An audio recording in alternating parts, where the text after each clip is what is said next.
Well, I mean, it's difficult to give our thoughts when part of the issue here is that we don't really have any information on what has happened, but we understand that this is a catch and release competition that's taken place outside of the tuna fishing season because the quota has been temporarily halted, and that it was planned as a catch, tag, and release, purportedly as a scientific and conservation exercise, but the tagging apparently didn't take place in the end. And therefore, we think that, well, we would like to know what data has been collected if there was no tagging. And we think, furthermore, that it's very questionable ethically because obviously, even if you release these animals, the process can take hours to reel a tuna in, and survivorship is impacted, and there is some mortality even if the animals are released. Yes, it sort of came out of the blue, no? And it happened. We waited for information to be published about it.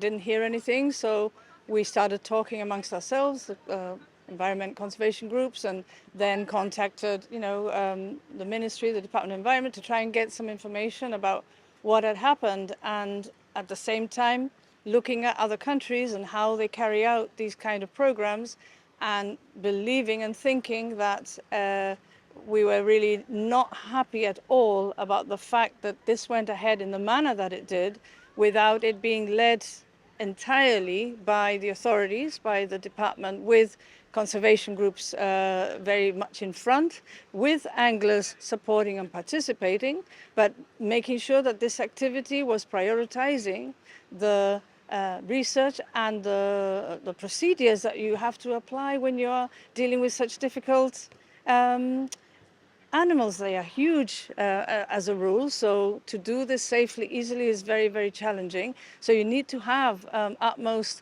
care if your drive or your reason for doing this is really, as Keith was saying, research and the preservation, conservation of tuna going forward.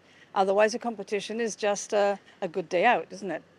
I mean, to that end, say whoever's partaken in that and is saying, well, it's just, a brief competition where we're just catching fish and then releasing them and we're not really doing any long-term harm. That may well be what they say. What would you say in reaction to that?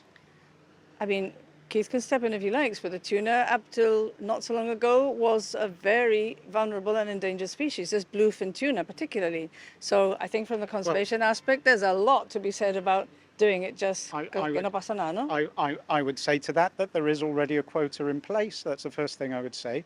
The second is that we are our information is that the activity was initially meant to be planned as a conservation and research activity, and therefore we would ask what data have been collected.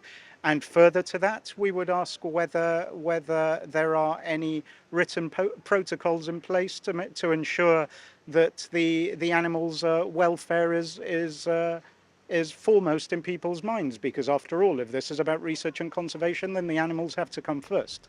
What would you like to see going forward if this practice continues and they just catch and release and there is no information gathered from that and it just becomes a regular thing? I don't think that will happen. I think our consultations with the government lead us to think that there will be a review, and there has to be a better mechanism for how this thing goes forward. Hopefully, emulating high standards, best practice carried out in places who've been doing this already. This is a very fast changing situation, by the way, in the UK, for example, where they're suddenly seeing a lot of bluefin tuna. So they've been given an ICAT quota of 66 tons, I believe it is, for the UK. We have 25 tons for Gibraltar.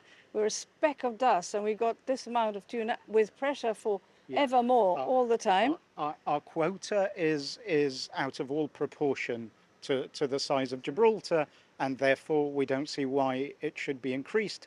As for how things are done going forward with regard to with regard to the possibility of tagging animals for research and conservation purposes.